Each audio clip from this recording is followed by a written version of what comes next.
On Friday the 13th of November, I was with other Conservatives and Reformists in Tunisia, where we were taking part in a conference on building a Muslim democratic movement. We knew then, as we saw the pictures coming in from Paris, as we shared the grief of the people of France and the people of Paris, we knew then that it could all happen again in Tunisia, and sadly, that's what came to pass overnight. So our solidarity should not only be with the people of France, should also be with the people of Tunisia, but all the people, all the victims of terrorism and Daesh.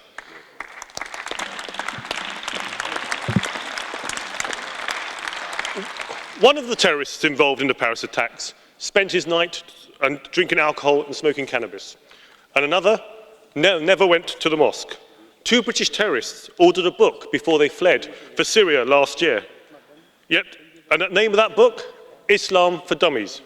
Yet all these terrorists claim to be carrying out these acts in the name of Islam, prepared to slaughter innocent people on a Friday night in Paris, eating dinner, watching a rock band, just going about their own business. It could have been in any of our cities. It could have been aimed at any of us. But sadly, there is method to their madness. Firstly, they hope to inspire copycat attacks and recruit more terrorists. Fortunately, the vast majority of Muslims will not fall for this. Secondly, even though most victims of Daesh attacks are in fact Muslims, through these attacks on our cities, they want to provoke a backlash, to convince Islam and convince Muslims that Islam is despised in the West. We all need to come together to show them that they will not succeed. In the aftermath of the attack, there have been inevitable statements about the incompatibility between Islam and Western democracy. We may even hear some of that in this chamber today. But let us be inspired by the words of Antoine Léris, who lost his wife, Hélène, in the Bataclan.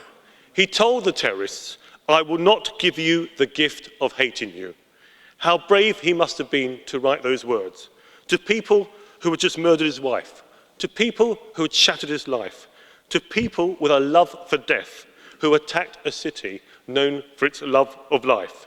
And it's times like this when our humanity must become stronger and not descend into a spiral of hatred and blame.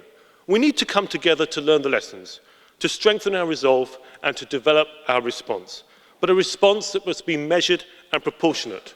For if every time they attack us, we erode our freedoms, there may eventually be no freedoms to defend. And the balance between security and liberty will always be hotly debated.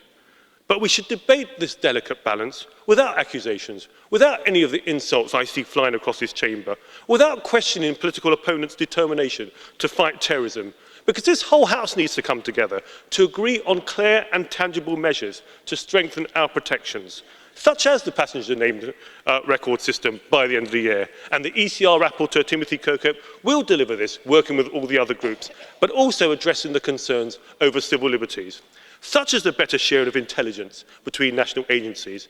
This doesn't mean we need an EU intelligence agency. The answer is not always more Europe. The answer is to build trust between agencies of the nation states to make sure they share the intelligence that they have. And such as stronger external borders, building on last week's Home Affairs Council. Because as long as the EU's external borders are weakened, there will be calls for the EU's internal borders to be strengthened. But we shouldn't pretend that every terrorist crosses borders to come into the EU. Many, sadly, were born and radicalised in EU member states. Some searching for an identity or a sense of belonging. Others radicalised in prisons. Some violent individuals looking for a new cause. Others vulnerable and fooled into believing that there's a violent shortcut to paradise in a world of temptation. But better integration must be part of the solution. For where there are young people who feel that they do not belong to the country in which they live, where they are ghettoised, IS and Daesh will see them as potential recruits. These are all important debates that we will have in the months ahead.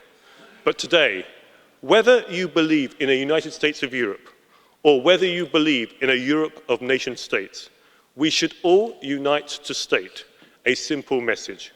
We will not surrender to hatred. We will not surrender to intolerance. We will not surrender our freedoms. You can attack us, you can injure us, but you will never break us.